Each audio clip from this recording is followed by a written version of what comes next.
beberapa minggu ini kepala desa datang menuntut penambahan masa jabatan kepala desa, dan katanya sumbernya itu dari Kementerian Desa yang kemudian sering berkoordinasi dengan mereka gitu. Dan memang selama ini yang merespon dari pemerintah kan dari Kementerian Desa. Nah, saya bertanya waktu saya pernah di panel sama Menteri Desa, saya tanya, kalau kami di Komisi 2 ini sebetulnya sudah lama mengendorse terjadinya revisi undang-undang ini, tapi kan pemerintah tidak memasukkan ini sebagai prioritasnya. Nah, jadi saya bertanya, Kementerian Desa PDT ini mewakili siapa? Mewakili pemerintah atau mewakili diri sendiri? Harusnya kalau mewakili pemerintah kan, kalau ini dia nggak penting, harus sudah direspons dong. Satu. Yang kedua, kenapa yang direspon cuma masa jabatan kepala desa? Masa jabatan kepala desa itu adalah sepersekiannya, ya, yang harus kita bicarakan kalau kita merevisi Undang-Undang Nomor 6 Tahun 14. Gitu. Dan itu kalaupun dirubah, ya harus berdasarkan kajian. Sama dengan kita melakukan kajian, perlu naskah akademik di dalam rangka merevisi Undang-Undang Nomor 6 Tahun 2014 itu. Kan kalau kita merevisi kan harus dikaji, harus ada naskah akademiknya, harus ada draftnya, dikaji pasal per pasal, kenapa harus berubah, reasoningnya apa, gitu kan. Jadi harus dilakukan kajian yang cukup mendalam.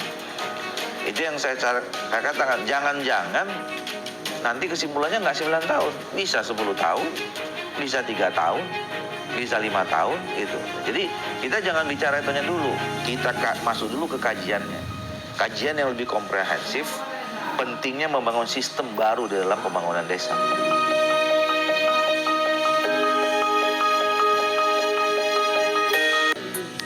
Anda kembali bersama kami di obrolan malam. Kami masih bicara mengenai wacana perpanjangan masa jabatan kepala desa menjadi 27 tahun. Jadi Pak Sunan, saya ingin konfirmasi, apakah 27 tahun itu dalam hitungan boleh mencalonkan untuk 9 tahun, terpilih menjadi 9 tahun masa jabatannya, dan kemudian bisa mencalonkan kembali untuk 2 periode berturut-turut? Atau secara akumulatif, orang terpilih hari ini 27 tahun kemudian baru mau diganti kepala desanya? Yang mana tuh? Tidak seperti itu. Oh, yang mana kalau gitu? Jadi undang-undang itu kan mengatur. Yang sekarang jelas kan, 6 tahun masa jabatan bisa 3 periode menjabat. Ya. Tapi tetap tahapannya dia pemilihan itu kalau sekarang 6 tahun, kalau di studi ini ya 9 tahun. Periodisasinya tidak berubah. Hanya masa menjabatnya saja yang bertambah. Seperti itu. Oke, berarti tetap 9 tahun, boleh dipilih untuk 2 kali. Ya. Boleh mengikuti pemilihan kembali untuk 2 periode berikutnya. Boleh, kan 3 periode. Iya, itu yang saya tanyakan justru. Saya mau konfirmasi, apakah secara akumulatif harus 27 tahun atau tadi pembagian 3 masa jabatan? 3 masa jabatan. 3 masa jabatan, tidak boleh. berubah itu. Jadi akan dikembalikan kepada mekanisme pemilihan, apakah warga di desa tersebut mau memilih untuk kedua kali atau ketiga kali? Iya, jadi kita ini sekarang yang di blow up itu masa jabatan. Padahal yang kita perjuangkan ini banyak loh. Anggaran dana desa, kita ingin pemerintah ini memberikan 7-10% dari APBN kan. Terus kemandirian desa, otonomi desa yang selama ini masih belum otonomi desa gitu. Musdes itu masih belum kuasa penuh sebagai dasar hukum untuk membuat kebijakan di desa gitu. Yang perlu saya kritisi pernyataan dari Pak Ubaidillah tadi terkait dengan korupsi di desa. Ya.